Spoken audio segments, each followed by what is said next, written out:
Kuna siku nilikaa nikajiuliza, hivi ni nani awezaye kuangamiza mwili na roho?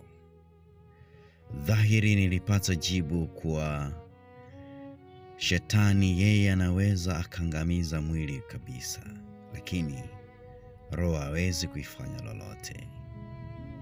Ila leo lipo jibu la nani awezaye kuangamiza mwili pamoja na roho. Karibu katika neno la Mungu asubuhi ya leo.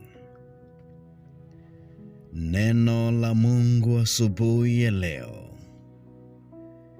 Samueli wa kwanza sura ya 2 na mstari wa 6.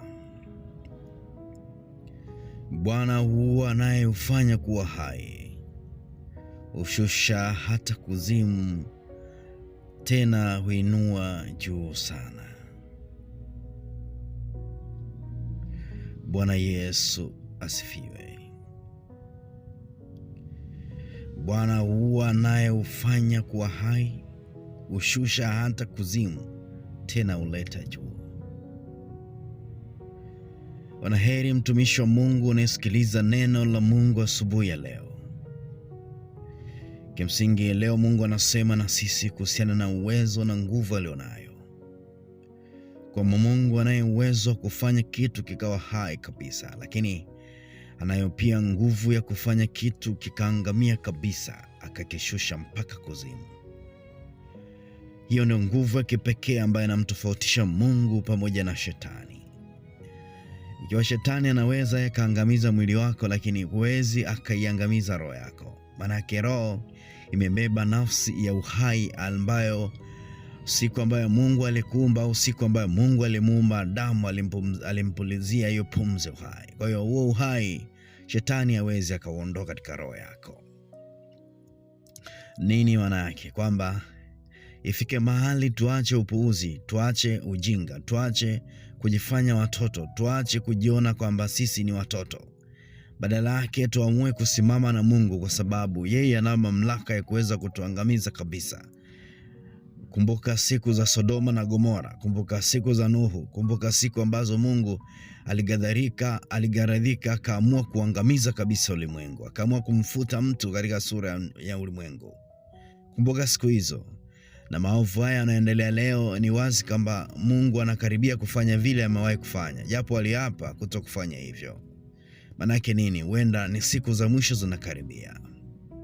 Tuache uovu, tuache dhambi, tuache kufanya matendo ambayo yanamchukiza Mungu, kwa sababu Mungu wetu tuliye naye ni Mungu mwenye uwezo wa kutufuta kabisa katika sura ya nchi. Bwana Yesu asifiwe. Lakini Mungu huyu ana uwezo wa kuumba jambo jipya. Ana uwezo wa kufanya uumbaji katika maisha yako na kitu kipya kikachipuka, kikakua na kikaonekana tena. Niseme na wewe ambaye umekata tamaa kuhusiana na ndoa yako, umechoka na mateso, umechoka na vipigo vya kila siku, maneno ya kila siku, maneno yasiyoisha. Leo Mungu anaenda kufanya jambo jipya katika maisha yako katika jina la Yesu. Hebu niseme na wewe ambaye umechoka na ugonjwa, umeteseka na ugonjwa kwa muda mrefu. Mahali pengine umetembea hospitali zote, lakini bado haujapata uponyaji. Leo Mungu anaenda kufanya jambo jipya katika maisha yako katika jina la Yesu. Kwa nini? Yeye ana sifa ya kufanya uumbaji upya. Kwa nini? Kwa sababu yeye anaweza kaumba upya. Mahali ambako paliharibika katika mwili wako, mahali ambako palivunjika, paliangamika, palivunjika, paliharibika, paliharibiwa katika mwili wako, yeye Mungu ana uwezo wa kuparejesha katika jina la Yesu. Uumbaji mpya unafanyika katika biashara yako. Mahali ambako walikuibia nyota ya kuuza, walikuibia mauzo, Mungu leo aishie milele anaenda kurejesha mauzo katika biashara yako kwa viwango vikubwa kabisa. Sema amen. Sema amen. Kwa ajili ya afya na uzima, ama Mungu anaenda kurejesha katika kila kitu chako ambacho kilikuwa kimepigwa na umauti. Unajua kuna wakati mwingine tu mtu kwa sababu zake anazojua yeye mwenyewe anaweza kaamua kukuunganisha na mauti. Akataka uangamie, au akaunganisha biashara yako, akaunganisha mifugo yako, akaunganisha shamba lako. Unashangaa tu mashamba ya watu wengine yamebeba vizuri, yamezaa vizuri, ila la kwako alieleweki, ni mabua tu.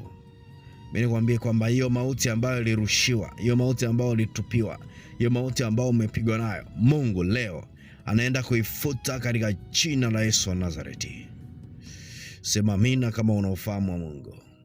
Na mimi nikutakie wiki nzima nzuri, wiki ya ushindi, wiki ya kupenya, wiki ya kupokea miujiza, wiki ya kupokea baraka, wiki ya kukutana na Mungu, wiki ya kukutana na haja zako, wiki ya kukutana na yale yote ambayo uliyatarajia katika maisha yako. Sema amen na Mungu akutunze katika jina la Yesu.